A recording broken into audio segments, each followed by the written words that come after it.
It's one of the most famous places on the planet, and one of the most secret. Millions know of its existence, but few know its real purpose. Startled observers tell strange tales of bizarre lights shooting across the night sky, frightening noises erupting from beyond the sound barrier, and even encounters with life forms from beyond the Earth's grasp. From deep within its borders, the government denies this place even exists.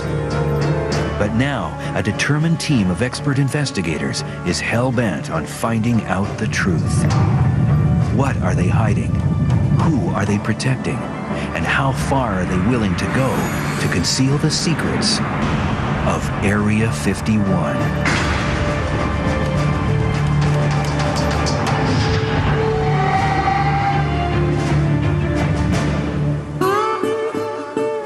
The thing that makes it interesting is they deny that it's there. Area 51 is unlike any other U.S. military base. Located deep in the Nevada desert, this top-secret facility is surrounded by a wall of rugged, unforgiving mountains, protected by an impenetrable ring of security that keeps the base beyond the reach of intruders, and, critics charge, all government oversight. Reports of strange advanced aircraft suggest they may be testing anti-gravity propulsion, a revolutionary aviation system once reserved for science fiction.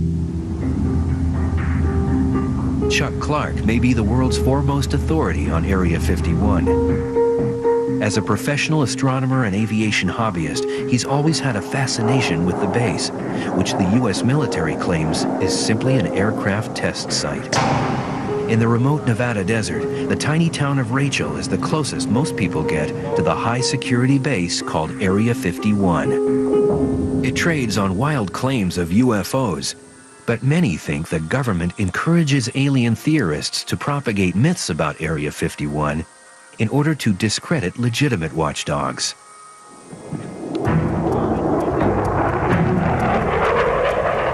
Chuck Clark makes this his home base for watching and documenting any and all activity that comes from the base. Today, he's meeting with the team of experts he's assembled to spend 24 hours using any legal means for the most intensive in-the-field investigation ever launched into the true nature of this legendary base.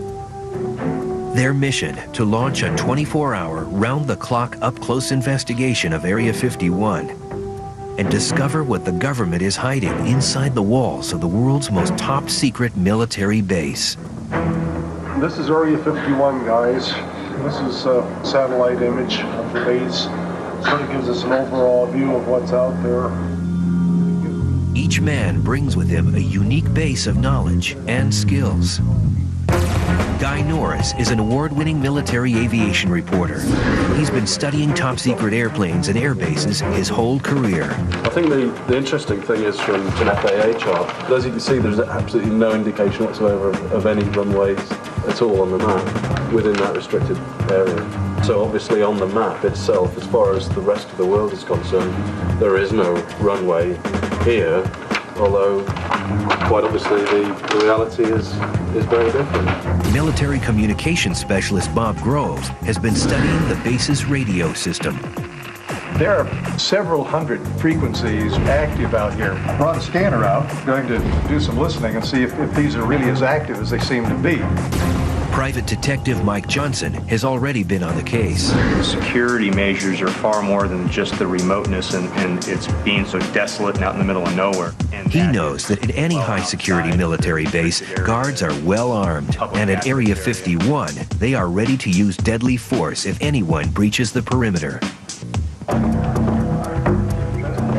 To really observe the working of the base, they must split into two teams. all right. Team 1, electronic surveillance.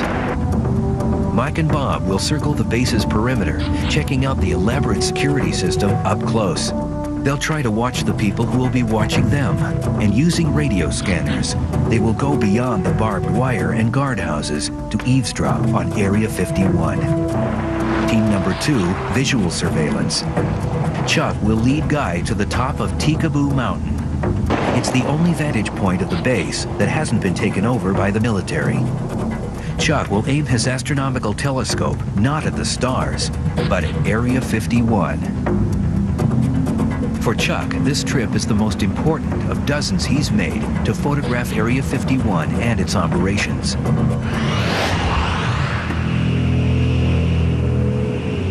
Years ago, Chuck retired to tiny Rachel, Nevada, so he could get a closer look at the military's latest airplanes.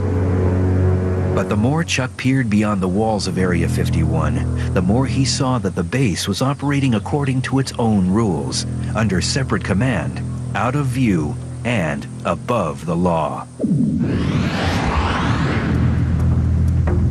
Chuck discovered just how far Area 51 security reaches.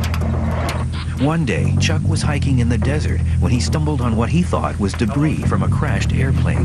I bent over to, pick it up, pull it out of the sand to see what it was, and I saw the antenna sticking out of the ground. So I cleaned it off. It was a transmitter that had a lead going off to a smaller plastic box. It was a sensor. Chuck has uncovered a motion detector, not along Area 51's secure buffer zone, but miles away from the perimeter of the secret base and on public land. To Chuck, the sensors are the latest in a series of covert moves designed to expand Area 51's ability to carefully monitor the movements of innocent civilians. It's a little overkill, in my opinion. They have about a 25-mile buffer zone out here, and it's all terrain like this. It gets rougher as you go. Why they have to put stuff outside the line, it escapes me. I found them over in the next valley, as far as 8 miles outside the line and a mile from Highway 375. Determined to expose the military scheme, Chuck enlists the help of award-winning investigative journalist George Knapp. It took us about half an hour to find the first sensor. 5 minutes after that, we found the second one. So there's your transmitter right there. And we'll come around here. And right here will be the time delay unit. And you'll see it's clearly marked U.S. government property. In all, the two men discover over a dozen sensors, all set up to transmit information back to Area 51. Retired astronomer and desert rat Chuck Clark keeps an eye on the top secret base known as Area 51. When George Knapp's story hits the air, Chuck is on the move. Chuck has discovered a way to breach the barbed wire and penetrate the ring of security to get inside Area 51 without getting arrested. But it means he has to travel 500 miles to Denver, Colorado. Inside this nondescript building is advanced technology originally developed by the military that runs Area 51. Now Chuck can turn the tables and get an insider's view of the secret base. Space Imaging is a company that owns and operates ICONUS, the world's first commercial high-resolution satellite. ICONUS circles the Earth every 98 minutes, beaming back aerial images so precise it can even pick out the building that funds Area 51, the U.S. Capitol. So Chuck, what's your interest in Area 51? I moved out there about 10 years ago, and whenever I wasn't photographing the stars in the heavens, I pointed my big lenses at the base. Ooh, I'm sure they love that. Oh, they loved it. Using the ICONUS aerial photos, the team at Space Imaging is able to assemble an accurate 3D model of Area 51.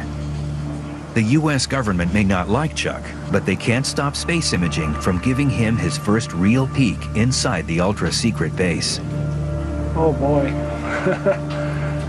This is Area 51, built with our ICONUS imagery, and then we're able to fly through with this software. That's fantastic. I have photographs that I've taken showing the fronts of these, but I've never seen this building. And I did notice some sand on the runway, so I wasn't sure if there hadn't been something that had landed there recently, or maybe the aircraft began landing right about here. Maybe that dust is just painted on for a deception, too. Mm-hmm. These are, some nefarious people that are running this place, and they might think of something like that. Yeah. Is this public information? I'm sort of, little brother watching big brother. You watch mundane things long enough and you figure stuff out. the security as tight as all the rumors I've heard and what I've seen on TV? Well, it's probably tighter. The security has sensors that are set up miles outside the perimeter, and so they're out there watching you long before you get anywhere near the line. Whoa. I'm not going to disappear after this show. Probably, but... In Denver, Chuck's mission is accomplished. He quickly hits the road again, determined to share his findings with the rest of his team. But while Chuck was getting his glimpse inside Area 51, the federal government was already striking back, as he's about to learn the hard way. I got a call from a friend of mine with the FBI who said, "What the hell are you doing up at Area 51? Something heavy was going to come down real soon. Something bad for Chuck."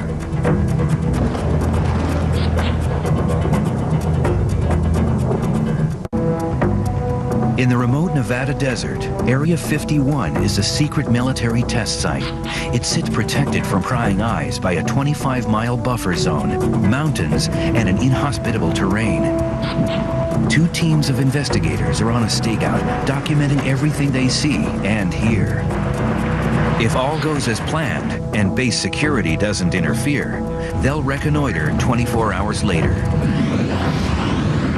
Team leader Chuck Clark and military aviation expert Guy Norris will set up camp on a mountaintop, armed with a telescope and camera. We seem to be completely in the middle of nowhere, so... We're 22 miles into the backcountry here. This is the easy part. They still face a 2-hour climb up the sheer face of Tikaboo Peak. Wow, so that's how high then? That's around just a few feet below 8,000. We're roughly at 7,000 right here. So we're really on our own out here, aren't we? Yeah, you're on your own. You could be in a whole bunch of trouble up here if you broke a leg or something. Chuck Clark knows what trouble is. Since George Knapp's broadcast of Chuck's discovery that Area 51 security was hiding motion detectors outside its legal perimeter, the Men in Black decided to teach Chuck a lesson. While Chuck was immersed in Space Imaging's model of Area 51, the feds were swooping down on his desert home. FBI agents have confirmed that a search warrant was served last night on the home of a self-described military watchdog in the tiny town of Rachel, near the mysterious Area 51 military base. It's an exclusive story you will only see here. We've learned this action was initiated by the Joint Terrorism Task Force. The search warrant remains sealed, and the FBI won't say what was seized from the home of Rachel resident Chuck Clark. Well, I was just driving over to Dave's house, and I noticed that there was a whole bunch of guys standing around over at Chuck's. Bill Whiffen lives down the road from Chuck Clark and knew he was out of town. At first, he thought Chuck was being robbed, so he grabbed his camera and started snapping. The men and women you see are members of the Joint Terrorism Task Force. There was about 10 cars and a lot more than 10 people there. I recognized the badges and I saw the FBI on the jacket. I got pictures of them making boxes, going in and out, and I got one of the hard drives coming out. As Chuck returns to Rachel and his home, he has no idea what has happened. Let's see. Oh, that's weird. For Chuck, his work, his privacy, his security are all suddenly gone. He finds the warrant and an invoice of confiscated items waiting on the dining room table. It's district court search warrant, and they've got their card. And I guess that's an inventory. Let's see here. U.S. District Court search warrant. Ooh, Nevada Joint Terrorism Task Force. That's impressive. Every inch of Chuck's place has been thoroughly searched. Basically, they took a whole list of stuff. Scanners, radios. They took 6 floppy disks, 15 CDs, Area 51 photos, film negatives, 2 photo albums.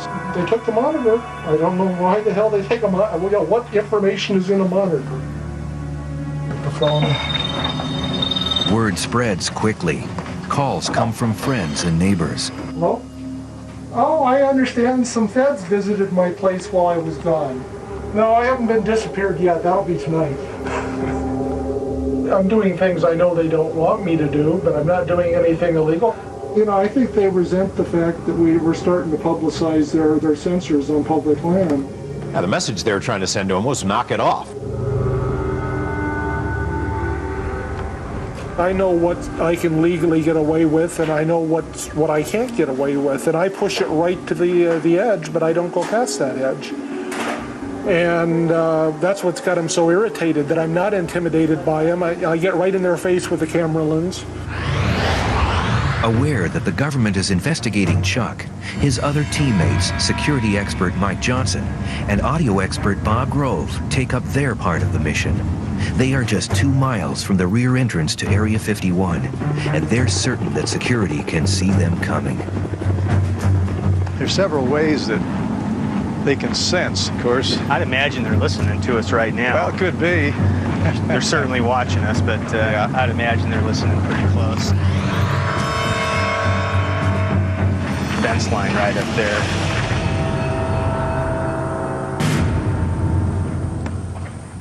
They decide to walk the fence line, keeping their eye on the guardhouse. Let's see what we've got down here. There's some type of sensing unit on that fence right there, that white box. Could be, could be. Take a look and see what that is. Security is well aware of them. That's far enough from me. Yeah, let's check the other side of the road, see if there's anything there. From 100 yards away, they get their first glimpse of the private security force contracted to guard Area 51.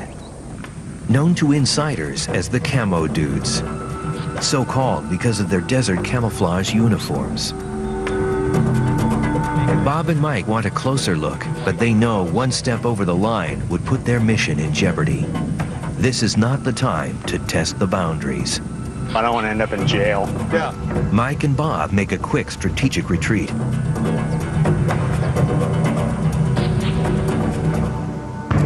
Up next, Area 51 comes alive. Unbelievable. And we go inside Area 51 with Mr. X. Absolute power is true. Corrupts absolutely. When we return. 2 crews of renegade researchers battle fatigue in the harsh desert environment as part of a 24-hour vigil to uncover the mystery of a place whose existence is still denied by the government. I should have been in training for this. Well, Back on the mountain, Chuck and Guy make their way up the dangerous path to the summit of Tikaboo Peak, carrying a 50-pound telescope and gear for the cold night ahead. the first half mile here up to the first ridge is killer. It's steep and loose, and it gets steeper as we get higher. Their destination, the only available view of Area 51.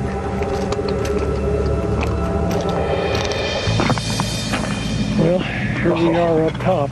Wow. That is so spectacular, isn't it? So what do you think? Is it worth the climb? Yeah, I mean, I'm finding it difficult to describe to you, actually, what it's like. I think the weird thing is that although we're here on planet Earth, you feel like you're on the edge of another world out there. Looking out across the desert through the heat haze, there is another world, one the government has tried to hide from prying eyes. It's Area 51. Yeah, I can see some buildings glinting sort of thing in the sun, and I can make out one of the runways. Unbelievable. I can't believe I'm actually seeing it. It's unbelievable. After all this time, it's incredible. It's not really a myth. Yeah, it really exists. Chuck and Guy hurry to make camp on the bare mountaintop, all too aware that if they can see the base from here, the base can see them.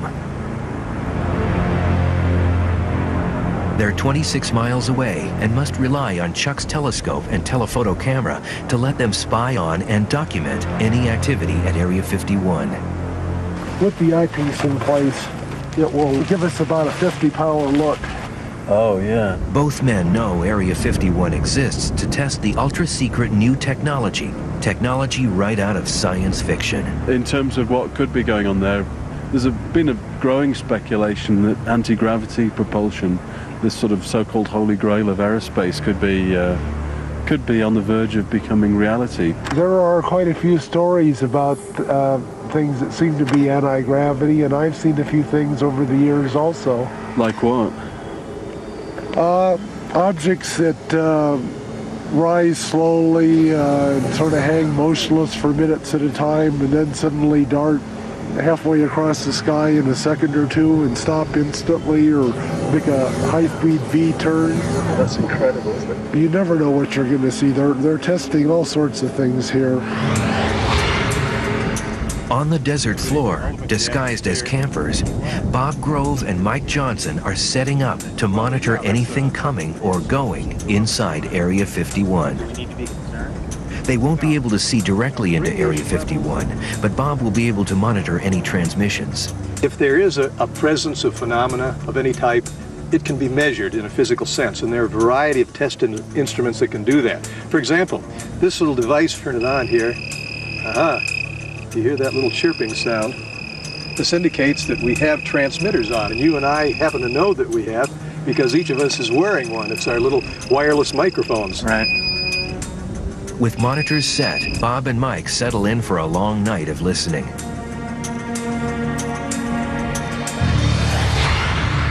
At the top of Tikaboo Peak, team leader Chuck Clark and aviation reporter Guy Norris move the telescope into final position.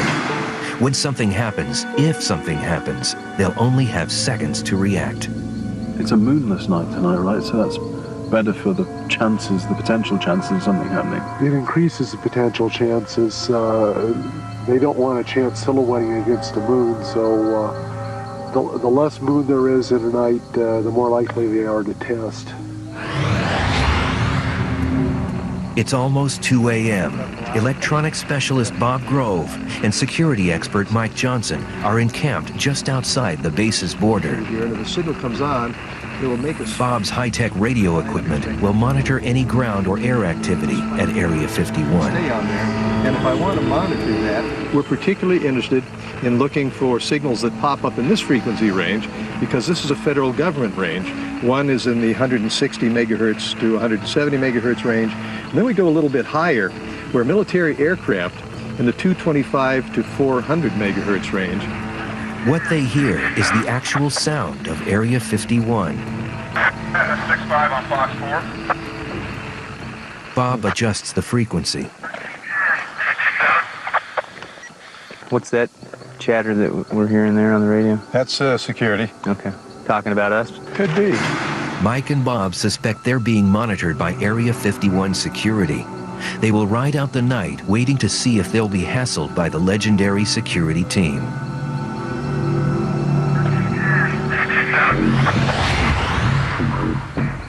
Chuck and Guy can see lights appear. It seems to be operational, even at 3 a.m. In the years that I've been here, almost 10 years I've been here now, it's expanded quite a bit, probably doubled in size just in the last 10 years. Tonight, on the mountain peak and on the desert floor, the air has been strangely silent. Then, the steady static is interrupted.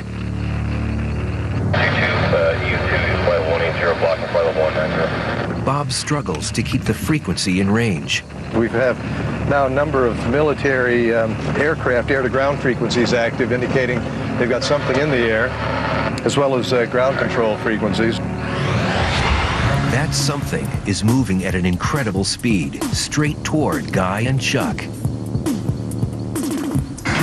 We've just got a really bright light in the sky directly overhead the site. Did you see that? Oh boy. It's still there. It seems to be moving to the north, but that was amazing. It was so bright, wasn't it? Yeah. It was directly over the site. Well, it makes me think it might have been an aircraft with a very directional light on it. Guy hopes for a second sighting so that Chuck's camera has a chance to catch it. But the sky suddenly goes quiet over Area 51. The runway goes dark. When we return, the next morning brings more flights. Oh, there's a MiG-29. Excellent. Mr. X takes us inside the super-secret base. It's an Air Force separate from the normal Air Force above the regular Air Force. And Mike Johnson gets too close to the truth. We got the Las Vegas Metropolitan Police Department watching me. I definitely got his attention. It's 5:30 a.m. As the dawn breaks, Chuck and Guy use the telescope to view the base one final time before the heat haze obscures the image. There's the control tower on the left of that little higher hill in the center. Yeah. You see the top 20 feet of it. Oh, yeah, right. And it looks like the vehicles are over on the left side of that new taxiway now.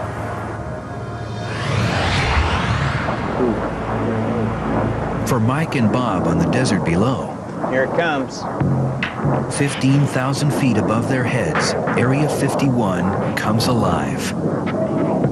Guy hears it too. Sounded like there was something in the air over there, Chuck. It could be a B-2 bomber. They practice refueling around dawn and then stay in the airspace for a couple hours out here. Guy can't believe his luck. The B-2 is not alone, and it has some surprising company. Oh, there's a MiG-29. Excellent. He's turning that way. Although America is no longer in a Cold War with the Soviets, for some strange reason, it's still fighting their aircraft here at Area 51.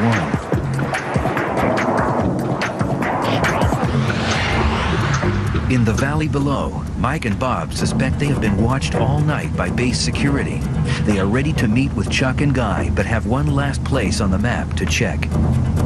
Well, if I listened to Chuck correctly, the main gate ought to be about 10 miles or less off there toward that hill. As they close in on the official entrance, Mike is startled by something in the mirror. Barreling toward them is an enormous vehicle. With its windows painted black to protect or hide its passengers, it speeds toward a day's work at the top secret base. Holy smokes. The bus doesn't even slow down. I think the bus is doing a little more than 45, maybe 145. He was hustling. He was. To prepare for this 24-hour vigil, Mike Johnson spent weeks on the strangest stakeout of his career. His target? An Area 51 employee who will talk for the first time about life on the base. It's mind-boggling from my perspective as an investigator how well maintained the secrecy of this facility is. The first step, how many people work there, and how do they get to the remote desert base? Area 51 is located 140 desolate miles north of Las Vegas. For years, it's been whispered that a secret airline shuttles hundreds of Area 51 employees every weekday from their homes near Las Vegas to their classified jobs on the base. The name? Janet Air. Legend has it that JANET stands for just another non-existent terminal. Whatever it's called, there's no doubt now that the airline is real. Over here is the McCarran International Airport, and the Janet Terminal is on the west edge of the airport property. This secret site is just a few blocks from the Las Vegas Strip. The only indication of where you're at all is the signs that say warning, secure facility, or no trespassing. There are no overt indications of what this facility is. It's what we refer to as hiding in plain sight.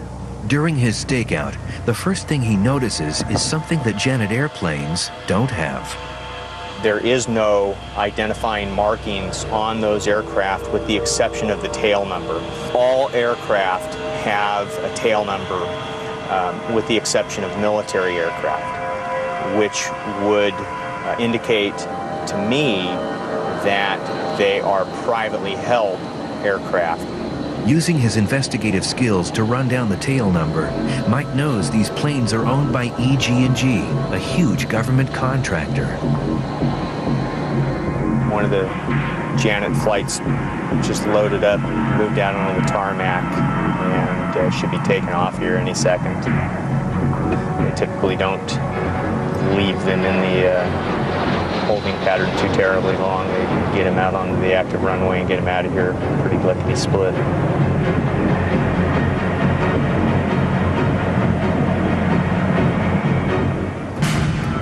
Every day, hundreds of men and women pass through these gates on their way to work at Area 51. We're seeing a car go in now. The guard just stepped out. This driver's going to display some form of identification, and the guard's trying to figure out what I'm doing, and he's watching me, watching him. Mike is on public property, but he still has reason to worry. The guard hasn't taken his eyes off Mike's car. I definitely got his attention. He knows I'm here. Here's a chance to check out the system's security. But it could also lead to compromising the mission or jail.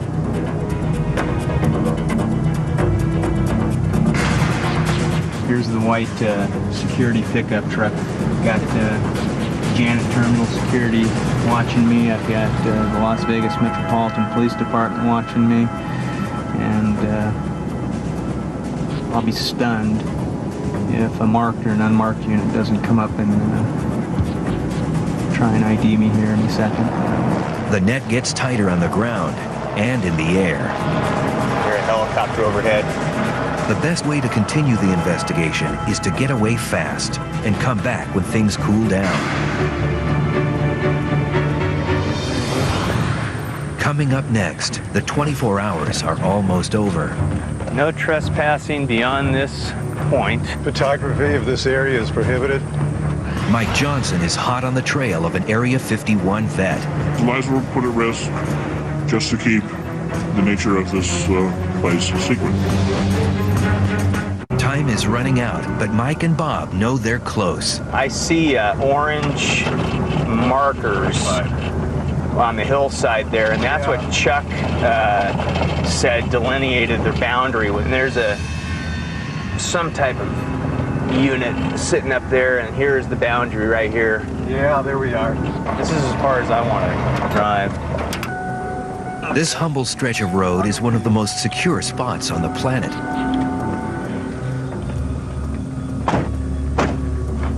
Some censoring units up there on the hill.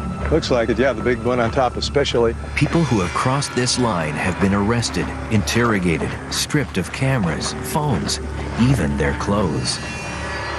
No trespassing beyond this point. Photography of this area is prohibited. Well, I think this is probably about it. This is as far as I'm willing to go. Yeah. Of the hundreds of people who work at Area 51, why have none of them come forward with information? What kind of threat does the government hold over their heads? Mike's investigation has led to uncovering the addresses and backgrounds of people who park their cars in a secure Las Vegas air terminal and fly to the super secret base. Now it's time for him to take the next step and reach out. An unmarked black SUV pulls out of the gate. This could be the opportunity of a lifetime. I spent a couple days out here, and I watched the activity. I was able to do some research and find out the owner of the vehicle is an employee at the test site. Mike is more determined than ever to track down someone who can unlock Area 51's mysteries from the inside. With Mike tailing close behind, the black car moves off the freeway. It's a promising turn of events. The further his target goes from the intimidating glare of base security, the more likely he is to talk. I don't have a clue what leverage the contractor or the government uses, but man, they must sign their life away. It's phenomenal how well kept the secret is. Rush hour traffic slows the chase down, and for a moment, Mike loses sight of his target. The car I'm following is at least a quarter mile ahead of me right now. Mike manages to pick up the trail again. Now he weaves between vehicles, staying close enough to keep a constant watch on the black SUV. while being careful not to blow his cover. Our guy is still up in the #1 lane. Let's see how lucky I can get. The chase moves from the freeway to city streets and begins to draw to a close in this slow-paced suburban neighborhood.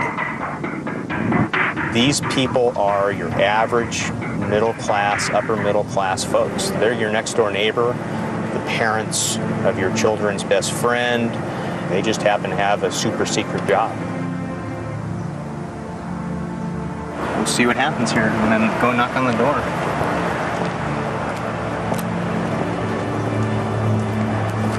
Do the answers to Mike's questions lie behind this door? What secrets will his hard work reveal? My name's Mike Johnson. I'm an investigator. You're not in any trouble whatsoever. But one of your vehicles has been seen going in and out of the Janet terminal. And we were hoping we could talk to you about Area 51. No comment. And the door closed, and that was that. From the reaction, I'm pretty confident he works there, and that's where we're at. He's not going to talk about it. The government's strict secrecy policies prove a formidable obstacle.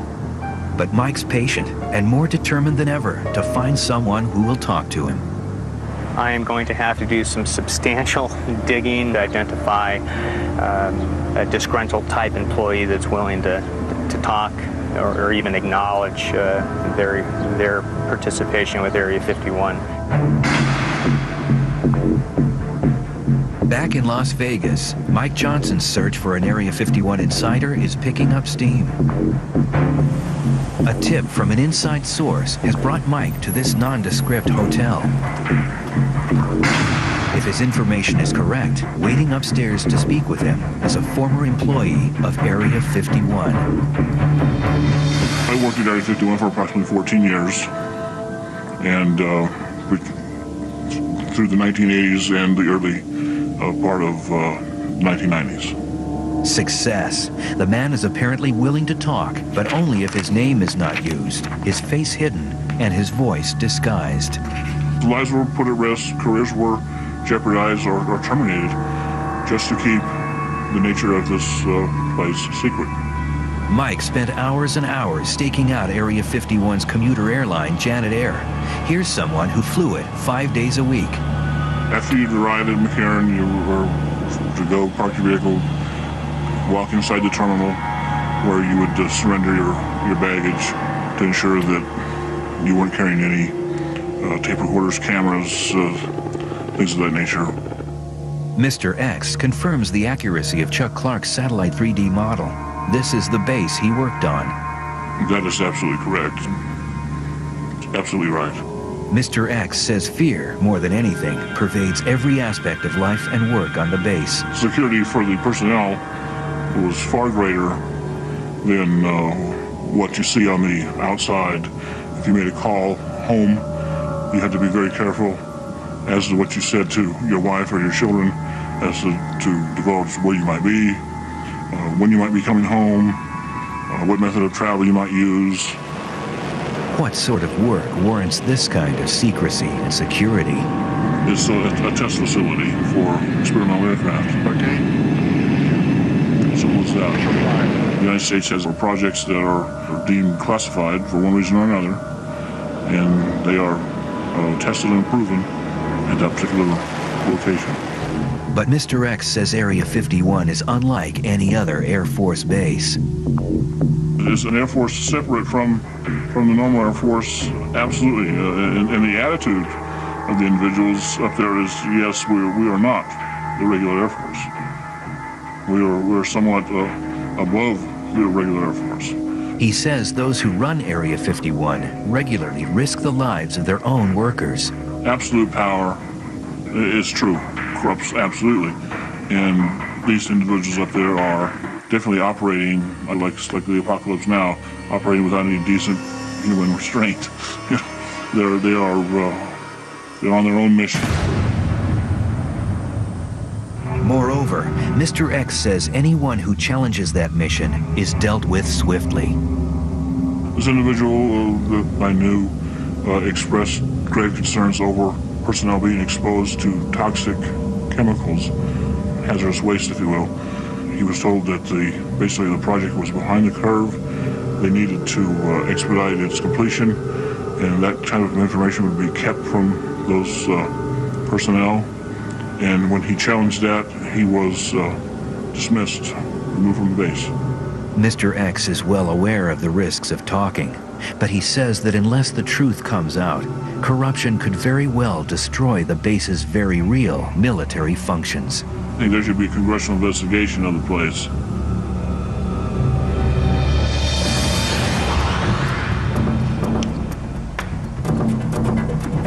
Chuck and Guy, hungry, tired, and facing a tricky climb down a steep slope. They can't be sure that they've eluded base security until they're safely back at their rendezvous point. Sitting on a rise with a perfect view of Mike and Bob is a member of the Area 51 security force known as the Camo Dudes. They're not military, but a private police force assigned to keep everyone away from Area 51. Here's the deal. We are his excitement. There's a real live person in there really watching us, listening to us right now. He's probably laughing at me talking about him.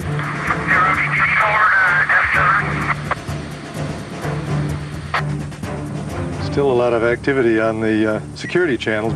Well, I think we've seen just about all we're going to see here, and I'm not willing to go any further. Yeah, I don't think we should tempt fate. With security definitely alerted to their presence, they know it's time to leave and meet up with Guy and Chuck.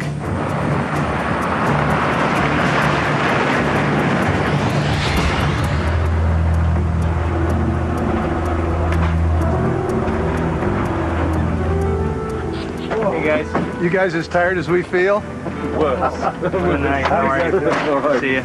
The team's investigation has proven Area 51 is fully operational. Radio came alive with getting ready for a mission. We had an excellent view of the base. It was incredible at that range, isn't it? If what Mr. X says is true, then men like Chuck Clark and his teammates may offer the best hope for reforming a military base where absolute secrecy is eroding the line between fact and fiction. We're the only superpower left, and yet secrecy at Area 51 has grown rather than decreased in the last couple of years. And you have to ask yourself, why? Why does the military cloak Area 51 in such a thick veil of secrecy? Is it to protect national security? Or does it merely provide cover for more nefarious activities? Either way, the government's not talking. But take a trip out to the desert, walk right up to Area 51's perimeter, and look headlong at the fence that's keeping you out. What Chuck or any of his cohorts will tell you straight up, if you want answers, the truth is in there.